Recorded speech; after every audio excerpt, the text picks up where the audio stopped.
Praise the Lord, जय मसीह की। अगर आप में से हर कोई चाहता है कि आप आशीषित हो, तो सबसे पहले तो अपनी गुनाहों का आपको क्षमा मांगना होगा।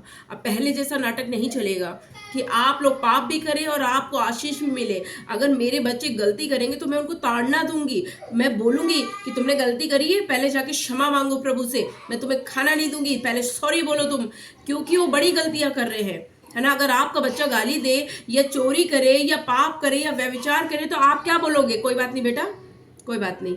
आप क्या ये नहीं बोलोगे कि तुमने गलत किया है, तुमने ये पाप किया है, हाँ तुम्हें ये नहीं करना चाहिए था, ये तो बहुत बड़ा गंदी बात है, तुमने तो मुझे धोखे में रखा, तुमने मेरे संग गलत किया। ठीक इसी तरीके से परमेश्वर आज आपको बोल रहे हैं कि गलत काम मत करो, छोड़ दो, नहीं तो मैं तुम्हारे सारी काम पे पानी फेर दूंगा, मैं सारे कामों को रोक दूंगा। क्योंकि और वचन कहता है जिस काम को, जिस मार्ग को प्रभु खोलता है उसे कोई बंद नहीं कर सकता, और जिसे प्रभु बंद कर दे उसे कोई खोल नहीं सकता, ये प्रभु का वचन कहता है। तो आज आप लोगों को, हर एक क्रिश्चियन को, हर एक मसीह को, हर एक मनुष्य को, क्योंकि परमेश्वर इस समय मसीहों से बात कर रहा है ना, क्योंकि प्रभु चाहते हैं कि आप बचाए जाए। आप में से जिन जिन लोगों ने प्रभु के नाम को ग्रहण कर लिया है, प्रभु के पीछे चलने के लिए आप लोगों ने नियंत्रण कर लिया है, तो अब आपका समय है कि अपने अपने वस्त्र को धो के सच्चाई से, पवित्रताई से आप लोग चलिए। क्यों?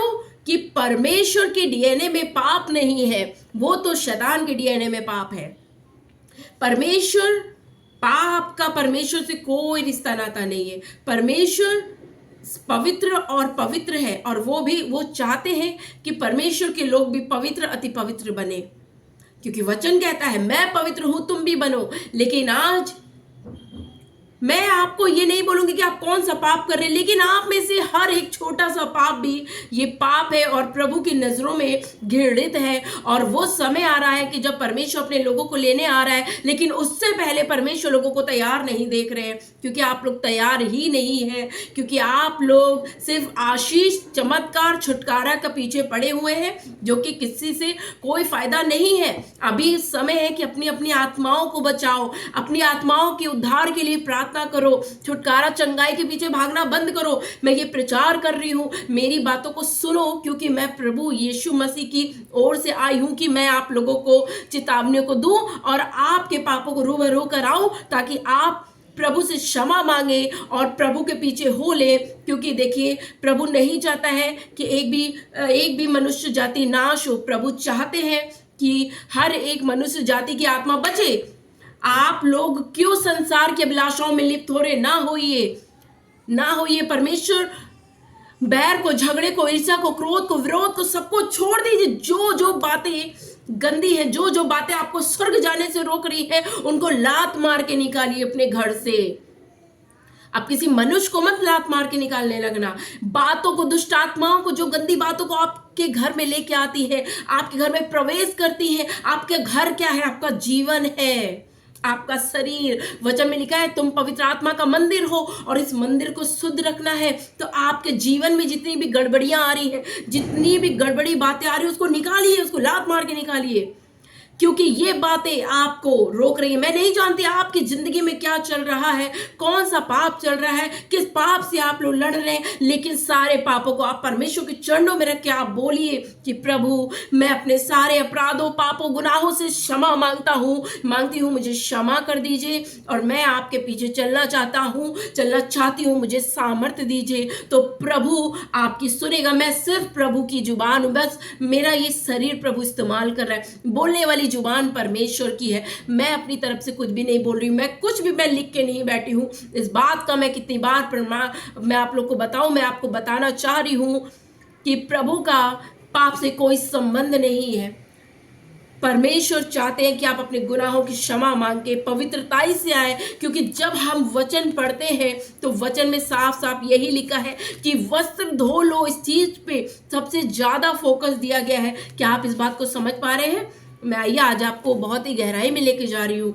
लिखा है ना, धन्य वे हैं जो अपने वस्त्र धो लेते हैं, क्योंकि उन्हें जीवन के वृक्ष के पास आने का अधिकार मिलेगा और वे फाटक से होकर नगर में प्रवेश करेंगे।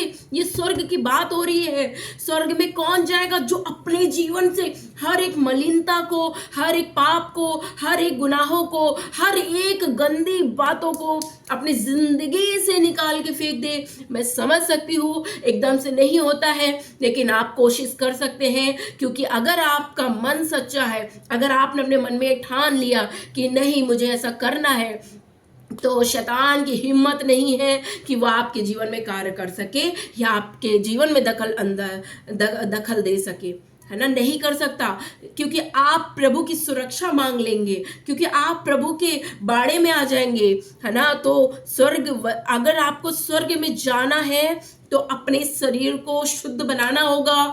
जिस प्रकार जीवन जीने के लिए बोला है उसी तरीके से आपको बाइबल के अकॉर्डिंग ही, जैसा बाइबल में लिखा है वैसा ही जीवन जीना होगा, ना कम ना ज्यादा। जितना लिखा है उतना ही जीना होगा, तब ही आप स्वर्ग में जा पाएंगे। अदरवाइज आप स्वर्ग राज्य में प्रवेश नहीं कर पाएंगे। यदि आप धनवान हैं और किसी का धन लेके आप खा जाते हैं, अपने घर को बनाते हैं, तो आप नाश हो जाएंगे। यदि आज आप मर गए तो आप नाश हो जाएंगे, नर्क में डाले जाएंगे। यदि आपने क्षमा ना मांगी तो आज आपके पास मौका है, जिंदा में ही क्षमा मांग लो, क्योंकि नहीं मालूम कि कल आप मर जाएं या थोड़ी देर बाद आप मर जाएं। इस बात को सोच के जीवन बिताओ। सब उपदेशक ऐसा हमें सिखाते हैं और ये बात परमेश्वर यीशु मसीह ने भी हमें सिखाया। तो आपको आज जीवन जीने की आवश्यकता तो है, लेकिन बाइबल के अकॉर्डिंग कि बाइबल में कैसा लिखा है। और इस बात में सबसे ज्यादा जोर दिया गया, और क्या लिखा है?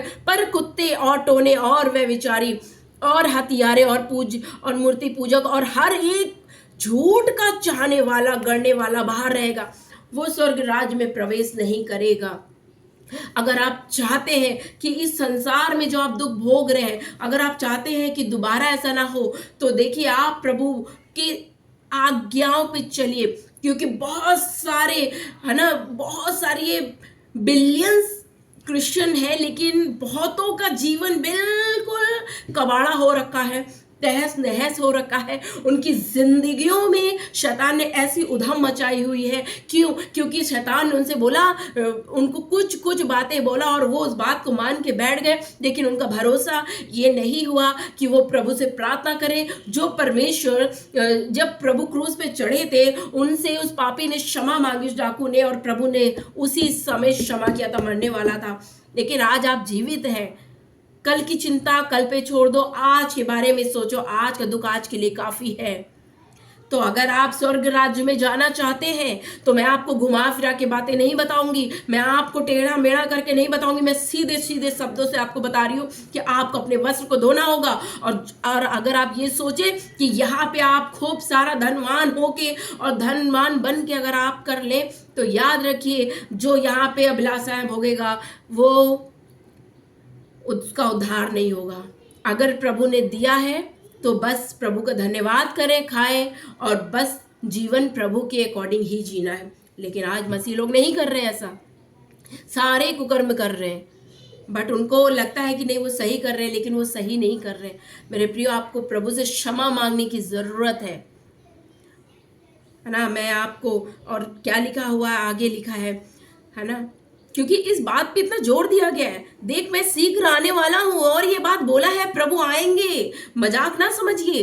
पूरा संसार देखेगा, जब संसार डोलेगा, हिलेगा, जब मसीह लोग उठा लिए जाएंगे, तहलका मचेगा। रैप्चर के बारे में इतना हो रहा है, प्रभु के बारे में जब यशायाह की पुस्तक में हुआ भविष्यवाणी की यीशु आएगा, है ना, परमेश्वर का पुत्र उद्धारकर्ता मसीहा आएगा। आए नहीं क्या? परमेश्वर आए, आके चले गए। फिर प्रभु ने बोला कि मैं फिर आऊंगा, तो प्रभु आएगा। लेकिन आपको किसी को दिखाने के लिए अपना जीवन, अपने बारे में अभी सोचिए। आपने उद्धार पाया, दूसरों का उद्धार करने के लिए आप प्रार्थना करिए, दूसरों को बताइए, है ना। सबसे पहले तो अभी मसीह लोग ही गड़बड़ी में है, तो आप दूसरों को क्या प्रचार करेंगे जब हमारा ही जीवन अच्छा ना हो। तो आज पवित्र आत्मा ये बोल रहे हैं कि अपने जीवन को धो के शुद्ध कर लें पूरी तरीके से। वो जब आएंगे उससे मतलब नहीं है, लेकिन आप क्या रेडी हैं? अगर आप सोचे अभी हो जाएंगे तैयार और कभी आ गए प्रभु तो छूट जाओगे। फिर वो 7 साल के जो महाकलेश का दिन आएगा उसमें आप लोग भी भोगोगे, क्या फायदा है। तो उससे पहले कि वो दिन आए, उससे पहले कि आप तैयार हो जाइए, है ना। आप प्रभु के चरणों में अपने आप को दे दीजिए, आप परमेश्वर को समर्पण कर दीजिए। क्या रखा है इस संसार में, क्या रखा है बुरी बातों में, क्या मजा मिल जाएगा 2 मिनट का आपको अभिलाषा अपनी पूरी करके। कुछ नहीं मिलेगा, उसका आपको दंड ही भोगना पड़ेगा। जो बोलते हैं दंड नहीं मिलेगा, नहीं, दंड मिलेगा, क्योंकि प्रभु पाप से घृणा करता है, पाप से घृणा करता है। भजन संहिता 10 अध्याय आप पढ़ेंगे, याकूब की आप पुस्तक पढ़ेंगे तो आपको ये सारे वचन मिलेंगे, और पूरे वचन में, पूरे बाइबल में ये बात लिखी हुई है। लेकिन आज मसीह लोग क्या कर रहे हैं, उनको छुटकारा चंगाई मिल जाए, यही नाटक फैला रखा है।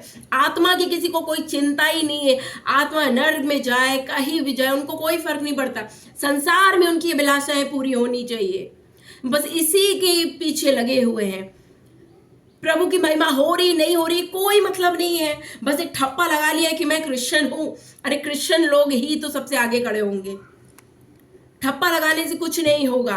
आज आपको अपने जीवन को बदलना होगा। कलीसिया जाओ, 10 मांस दो, कितना भी किसी से प्रेम कर लो, लेकिन आपके जीवन में गड़बड़ी है, सच्चा सच्चा समर्पण नहीं है, तो स्वर्ग राज में प्रवेश नहीं कर पाओगे। मैं नहीं बोली, मेरा वचन, जो मेरे परमेश्वर ने वचन बोला ना, वो बोल रहा है। अगर आप चाहते हैं नए यरूशलेम में प्रवेश करना, अगर आप चाहते हैं युगान युग तक का जीवन चाहना पाना, तो प्रभु की आज्ञाओं को मानना शुरू करो। और मुझे प्रभु ने इसीलिए भेजा कि मैं आपको तैयार करूं। जो कमजोर हैं मैं उनको बताना चाह रही हूं कि प्रभु के वचन पे चलो, आपको सारी आशीष मिलेगी। परीक्षाएं होंगी, लेकिन परीक्षाओं के साथ साथ निकास भी होगा। प्रभु आपको परखेंगे, इस बात को याद रखना। इसका मतलब ये नहीं कि जाके जादू टोना वालों के पास चले जाए, जैसे कि आज गोरखपुर में कर रहे हैं लोग, जैसे कि आज दिल्ली लखनऊ में हो रहा है, कानपुर में हो रहा है। तो बस मैं आपको इतना ही बोलूंगी कि पवित्र आत्मा की ओर से आया है कि आप लोग व्यभिचार करना, बुरी बातें, टोटका टोड़ना, मूर्ति पूजा, घृणित काम, संसारिक लोभ लाभ, संसारिक वस्तु की ओर मन ना लगाइए, क्योंकि प्रभु के आने का समय निकट है। जय मसीह की। प्रभु आप सबको आशीष दें। मैं विश्वास करती हूँ कि आप लोग ये सुन ही नहीं रहे हैं, इस पे चल भी रहे हैं, विश्वास भी कर रहे हैं। तो आत्मा में चलिए, क्योंकि याद रखना एक ना एक दिन हमें जाना है, ठीक है। तो प्रभु में होके विश्वास में बढ़ के चलिए, है ना। परमेश्वर आपको आशीष दे। गलत कामों को छोड़ दीजिए, है ना। गलत कामों को छोड़ के प्रभु के पीछे चलिए। प्रभु आपको आशीष दे। जय मसीह की।